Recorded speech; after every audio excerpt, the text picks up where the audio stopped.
Welcome to COS. இன்றைக்கி ஒரு அருமையான நெல்லிக்காய் ஊறுகாய் பார்க்கலாம். அதுக்கு தேவையானது ஒரு 1/4 கிலோ நெல்லிக்காவை ஆவியில் காட்டி வேக வச்சுருக்கேன். இட்லி பானையில் வச்சு வேக வச்சு அந்த விதையை நீக்கிட்டு எடுத்து வச்சுருக்கோம்.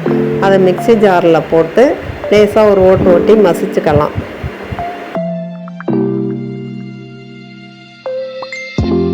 ஒரு சட்டி அடுப்பில் வச்சு சூடு வந்த உடனே அதில் ஒரு 1.5 ஸ்பூன் கடுகு போட்டுக்குவோம். அந்த கடுகு லேசாக பொரிஞ்ச உடனே ஒரு 1/2 ஸ்பூன் வெந்தயம் போட்டுக்குவோம். ரெண்டும் ஒன்றா வறுபட்ட உடனே எடுத்து இந்த இடிக்கிற கல்லில் போட்டு இடிச்சுக்குவோம். ஏன்னா நான் கொஞ்சமாக வச்சுருக்கேன் அதனால் மிக்சி ஜாரில் போடலை. அதில் போட்டு லேசாக இடிச்சுக்குவோம் நரன்னு.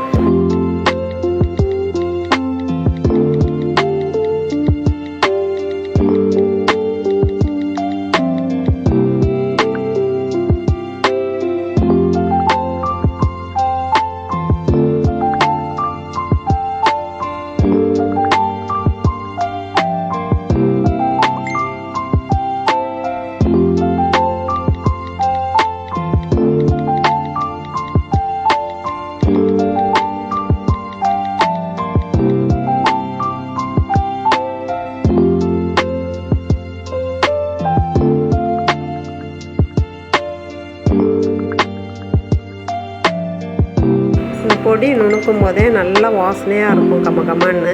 இதை ஊறுகாயில் போட்டோம்னாக்கா நல்லா வாசனையாக டேஸ்ட்டாக அருமையாக இருக்கும். அதனால தான் இதை வறுத்து போடுறோம். நம்ம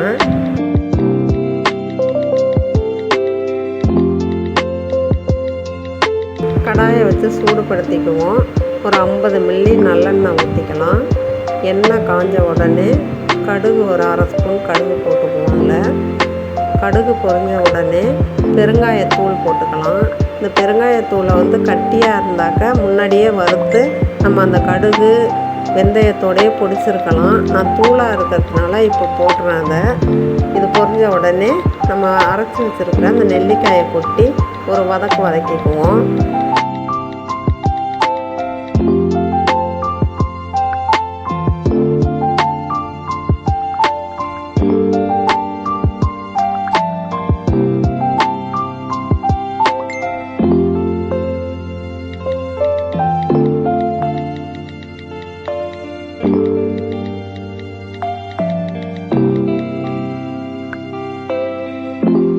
இதுக்கு தேவையான அளவு உப்பு போட்டுக்கலாம். நான் கல் உப்பு போடுறேன். நீங்கள் வேணால் சால்ட் இருந்தால் போட்டுங்க.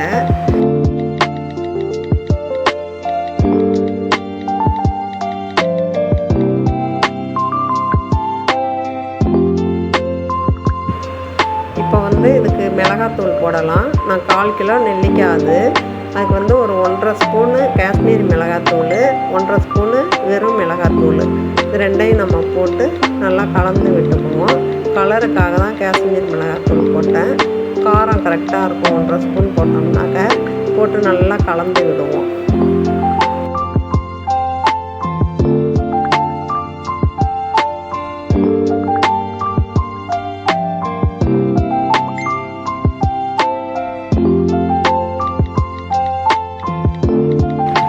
இப்போ நம்ம அரைச்சி வச்சுருந்த அந்த வெந்தயம் கடுகு தூளையும் அதில் கொட்டி விட்டுருவோம்.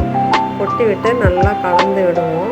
கொஞ்சம் நேரம் சிம்மில் வச்சு மெதுவாக கலந்து விட்டோம்னாக்க கொஞ்சம் எண்ணெய் பிரிஞ்சு வரும்.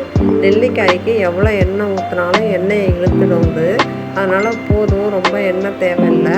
அதனால் நான் போதும்னு விட்டுட்டேன். இதை நல்லா வதக்கிட்டு அப்படியே எடுத்து ஒரு கண்ணாடி பாட்டிலில் வச்சுக்கிட்டோம்னாக்க நம்ம தயிர் சாதத்துக்கு, சாம்பார் சாதத்துக்கு எல்லாத்துக்கும் தொட்டுக்கலாம். ரொம்ப அருமையாக இருக்கும். நீங்கள் எல்லோரும் செஞ்சு பாருங்கள். இதை உங்களுக்கு பிடிச்சிருந்துச்சுனாக்க இந்த வீடியோவை லைக் பண்ணுங்கள், ஷேர் பண்ணுங்கள், கமெண்ட் பண்ணுங்கள், சப்ஸ்கிரைப் பண்ணுங்கள். தேங்க்யூ ஃபார் வாட்சிங்.